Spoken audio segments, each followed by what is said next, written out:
सर्वांना सस्नेह जय जिजाऊ जय हरी. मी ज्योतिताई राजे जाधव, राहणार शिंदखेड राजा. मागे काही दिवसांपूर्वी आपण पाहिलं पुण्यामध्ये एक नास्तिकांचं संमेलन झालं आणि संमेलन अधिवेशनं व्हायलाच पाहिजे. त्यामधून विचारमंथन होतं, विचार दिले जातात, घेतले जातात, मोठमोठे वक्ते त्या ठिकाणी येतात आणि विचारांची देवाणघेवाण होते. त्यामुळे वेगवेगळ्या पद्धतीचे अधिवेशनं म्हणा किंवा मग अशा पद्धतीने संमेलनं हे होणं आवश्यक आहे, कारण त्या ठिकाणी तशा पद्धतीच्या चर्चा होतात आणि लोक मोठ्या प्रमाणात आपापली मतं व्यक्त करतात. पण ही मतं व्यक्त करताना दुसऱ्याच्या भावनेचा आपण कदर केला पाहिजे. कुणाच्याही भावना दुखावल्या जाऊ नयेत अशाच पद्धतीचे त्या ठिकाणी वक्तव्य असावेत. तर झालं असं की पुण्यामध्ये जे नास्तिकांचं संमेलन होतं त्या संमेलनामध्ये मुग्धा कर्णिक नावाच्या एक महिला आहेत, एक बाई आहेत, त्या हे बोलतायत की आपला जो वारकरी संप्रदाय आहे त्या संप्रदायाने आत्तापर्यंत समाजाचं कसं नुकसान झालेलं आहे यावर त्यांनी विचार मांडलेले आहेत. आता तसं पाहिलं तर ते नास्तिकांचं संमेलन आहे, याचा अर्थ त्यांनी त्यांच्या विषयावर बोलायला पाहिजे होतं. की आपण पाहतो थोडक्यात नास्तिक म्हणजे कोण, जे देव मानत नाहीत असे. एवढंच नाही तर या आजूबाजूला जे काही घडतंय, आपल्या आजूबाजूला जे जे काही घडतंय त्या प्रत्येक गोष्टीचा संबंध हा देवाशी नसून निसर्गाशी आहे. आणि निसर्गात म्हणजे जे काय आपलं पालन पोषण होतं, जन्म मृत्यू, ह्या सगळ्या गोष्टीचा संबंध त्यांचं म्हणणं असं असतं की हा निसर्गाशी संबंधित आहे, त्या ठिकाणी देवाचा कुठलाही संबंध नाही. आणि अशा दृष्टीने जे लोक विचार करतात, जे या विचारसरणीचे आहेत, त्यांना आपण नास्तिक असं म्हणतो. आणि थोडक्यात आपल्याकडे तर आस्तिक म्हणजे देव मानणारे आणि नास्तिक म्हणजे देव न मानणारे. तर ही अगदी थोडक्यात व्याख्या आहे त्याची. पण मग त्यांनी त्यांच्या पद्धतीने त्या विचारांवर व्यक्त होणं आवश्यक होतं की नास्तिक असणं म्हणजे काय, नास्तिक असण्याचे फायदे काय आहेत, नास्तिक का असावं किंवा त्याची व्याप्ती काय आहे, आता म्हणजे किती टक्के लोक नास्तिक आहेत वगैरे वगैरे. हे सगळं याच्यावर त्यांनी विचारमंथन करायला पाहिजे होतं, ना की दुसऱ्यावर टीका. मला ज्या गोष्टी त्यामध्ये खटकल्या त्या अशा आहेत की त्या ज्या मुग्धाताई आहेत त्या काय बोलतायत माहिती आहे का, त्या म्हणतात की वारीमुळे ह्या लोकांचा महिना सव्वा महिना अक्षरशः वाया जातो. कारण हे जे सांगतात की वारीमध्ये गेल्यानंतर तुम्ही समता आहे असं दाखवता, सगळ्या जाती धर्मातले लोक तिथे एकत्र येतात असं दाखवता, पण घरी आल्यानंतर तीच समता तुम्ही, तीच बंधुभाव, तोच समता सांभाळता का? मग तसं जर असेल, जे लोक वारीमध्ये जातात ते संतांचा एकतेचा संदेश घेऊन जातात, ते घरी आल्यानंतर त्या लोकांनी स्वतःच्या मुलांचे आंतरजातीय विवाह लावले पाहिजे असं त्या म्हणतात. त्यानंतर दुसरी गोष्ट अशी आहे की यामध्ये वारीमध्ये जाणं किंवा कीर्तन प्रवचन हे जे काही आहे तो केवळ पैसे कमवण्याचा व्यवसाय आहे या, आणि पैसा मिळतो त्यातून, म्हणून लोक तिथं जास्त प्रमाणात जातात. या सगळ्या गोष्टी त्यांनी त्या ठिकाणी उल्लेख केलेला आहे, त्या बोललेल्या आहेत. तसं पाहिलं तर ही आजकाल जी बुवाबाजी चाललेली आहे, जे प्रचंड शोषण महिलांचं होत आहे, धर्माच्या नावाखाली काही लोक म्हणजे अक्षरशः उघडपणे त्याचा धंदा करून ठेवलेला आहे, त्यावर त्या एक शब्दही बोललेल्या नाहीत. पण वारकरी संप्रदायावर मात्र त्यांनी त्यांचं जे व्याख्यान आहे 56 मिनिटं आहे, मी ते ऐकलं आणि त्यातला अर्ध्याच्या वर वेळ त्या वारकरी संप्रदायावर बोललेले आहेत. तर मला या ठिकाणी एका गोष्टीचं त्यांना लक्षात आणून द्यायचं आहे की केवळ एकच बाजू तुम्हाला वारकरी संप्रदायाची माहीत आहे. ठीक आहे, वारीमध्ये जे काही होतं अनिष्ट म्हणजे काही घटना घडतात, आता त्या अपवाद आहेत, आपण असं नाहीच म्हणू शकत. तर अनेक अशा काही घटना आहेत, त्यांचं म्हणणं आहे की तिथं जाऊन पहा तुम्ही नेमकं वारीमध्ये काय होतं. तर काही चुकीच्या घटना क्वचित तिथं घडतही असतील, किंवा आजकाल बरेच असे लोक आहेत जो संतांचा विचार सोडून केवळ पैशासाठी आणि पोट भरण्यासाठी कीर्तन करू लागलेले आहेत, काहीतरी विनोद जोक सांगू लागलेले आहेत. हेही बरोबर आहे, पण ते काही टक्के लोक आहेत. वारकरी संप्रदायाची कीर्तन प्रवचनाची केवळ एकच बाजू त्यांना माहीत आहे, कारण अनेक कीर्तनकार असे आहेत महाराष्ट्रामध्ये जे आजही अगदी जाण्या येण्याच्या खर्चावर किंवा कमीत कमी मानधनावर अतिशय चांगले विचार मांडतात.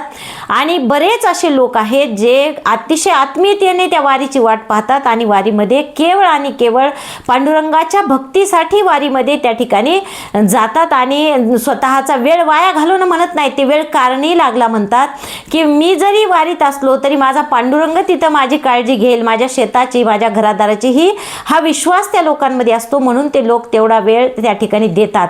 पण या ताईंचं म्हणणं असं आहे की लोक तिथे वेळ वाया घालवतात आणि ते निरर्थक आहे सगळं ती वारी म्हणजे, आणि त्या वारीमध्ये जे जे काही चालतं ते अत्यंत वाईट आहे, चुकीचं आहे, या पद्धतीने त्यांनी त्यांचे विचार मांडलेले आहेत. पण तसं पाहिलं तर वारकरी संप्रदाय हा महाराष्ट्राची अस्मिता आहे. वारकरी संप्रदाय किंवा पंढरपूरची आषाढी वारी दिंडी हे जे आहे ते महाराष्ट्राची संस्कृतीचा एक भाग आहे, वारी आणि दिंडी म्हणजे.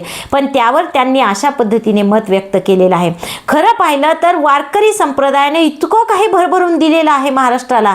मी तर म्हणते त्या स्वतः नास्तिक आहेत आणि त्यांनी तेवढं 56 मिनिटं तिथं व्याख्यान दिलेलं आहे नास्तिक असणं म्हणजे काय आणि नास्तिकतेवर.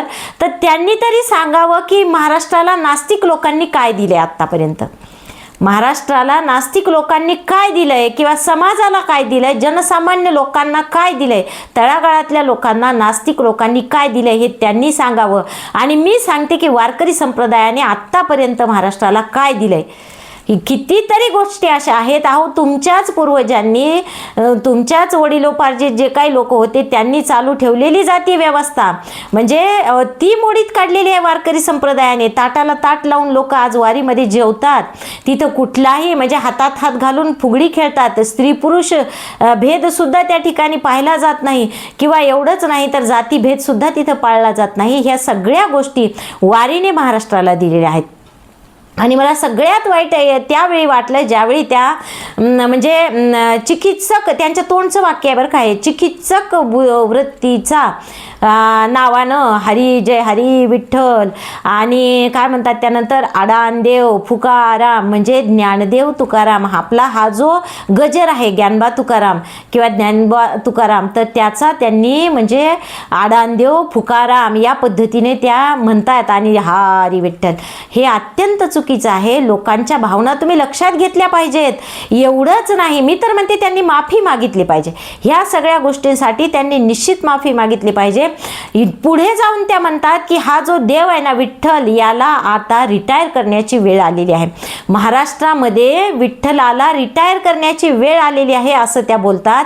मला सांगावं असं वाटतं त्या ताईंना, तुम्ही जर समजा ठीक आहे तुम्ही नास्तिक आहात पण विठ्ठल जर रिटायर केला तर इथं उरतं काय याचा त्यांनी अगोदर विचार करायला पाहिजे. की समजा ठीक आहे पंढरपूर म्हणजे संत तुकोबाराय म्हणतात की आम्हा अनाथा कारणे पंढरी निर्माण केली देवे, की उदंड पाहिले उदंड ऐकिले एक अभंग आहे आणि त्याच्या शेवटी तुकोबाराय म्हणतात उदंड पाहिलं खूप ऐकिलं पण ऐशी चंद्रभागा ऐसे भीमातीर. इतकं सुंदर भीमातीर आणि चंद्रभागा आहे आणि ती कोणासाठी निर्माण केलेली आहे देवाने, आम्हा अनाथा कारणे पंढरी निर्माण केली देवे. हा जो पंढरपूरचा पांडुरंग आहे, ही जी पंढरी आहे ती आमच्या अनाथांसाठी देवानं निर्माण केलेली आहे. आणि पंढरपूर जर महाराष्ट्रामध्ये नसतं तर आम्ही अनाथच असलो असतो, अशा पद्धतीने संत तुकोबाराय या ठिकाणी एका अभंगामध्ये स्वतः सांगतात. आणि ह्या मात्र ताई म्हणतात की पंढरपूरचा जो पांडुरंग आहे त्याला आता रिटायर करण्याची वेळ आलेली आहे. तर या ताईंना विनंती आहे की पुन्हा एकदा महाराष्ट्राकडे वळून बघा. इथलं जर पंढरपूर, इथला पांडुरंग, इथला विठ्ठल जर तुम्ही रिटायर करून टाकलात तर इथं काय उरेल? इथं केवळ अंधश्रद्धा उरेल, इथे केवळ बुवाबाजी उरेल. या ठिकाणी धर्माच्या नावाखाली शोषण उरेल फक्त, बाकी काहीच नाही. कारण आपण पाहतो पंढरपूर एक असं तीर्थक्षेत्र आहे जिथं आजही कुठलंही कर्मकांड केलं जात नाही, कुठलाही यज्ञ केला जात नाही, कुठलंही हवन केलं जात नाही. त्या ठिकाणी आजही जेव्हा लोक जातात तेव्हा फक्त 2 हात आणि 3रं मस्तक असं म्हणतात लोक आणि तिथपर्यंत जातात. तिथल्या देवाला काहीच लागत नाही हे लोकांना सुद्धा माहीत आहे. आणि पंढरपूरला जाणं ही जेवढं त्यांना स्वतःला आनंद देणारी गोष्ट आहे तेवढीच तिथं गेल्यानंतर आपण पाहतो की चंद्रभागेला जे काही महत्त्व आहे, त्या ठिकाणच्या वाळवंटाला सुद्धा महत्त्व आहे, त्या पायरीला महत्त्व आहे.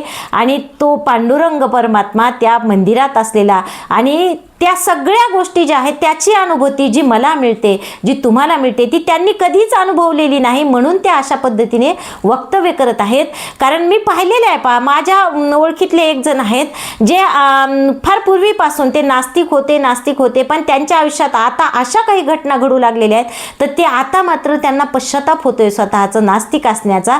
शेवटी म्हणजे माणसांची श्रद्धा असावी, अंधश्रद्धा असूच नये या मताची मी सुद्धा आहे.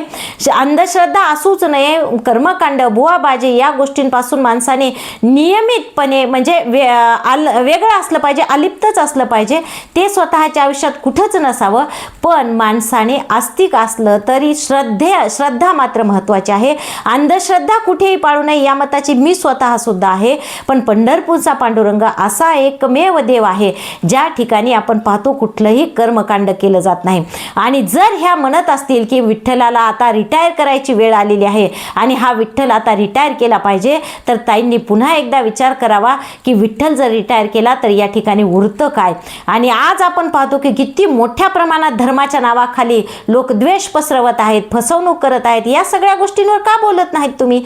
त्यावर का बोलल्या नाहीत? त्या एकही शब्द बोलल्या नाही. आत्ता किती म्हणजे नवीन नवीन प्रकरणं बाहेर येऊ लागलेले आहेत महाराष्ट्रात, पण त्या कुठल्याच प्रकरणावर त्या व्यक्त झाल्या नाहीत. त्यांनी फक्त वारकरी संप्रदाय, वारी आणि पंढरपूरचा पांडुरंग विठ्ठल याच गोष्टींवर, आणि सगळ्यात महत्त्वाचं म्हणजे ज्ञानदेव तुकाराम हा जो जयघोष आहे त्याला त्या आडानदेव फुकाराम म्हणले, हे अत्यंत चुकीचं आहे. त्यांनी माफी मागावी अशी मागणी मी या ठिकाणी या व्हिडिओच्या माध्यमातून करते आणि या ठिकाणी थांबूयात. रामकृष्ण हरी.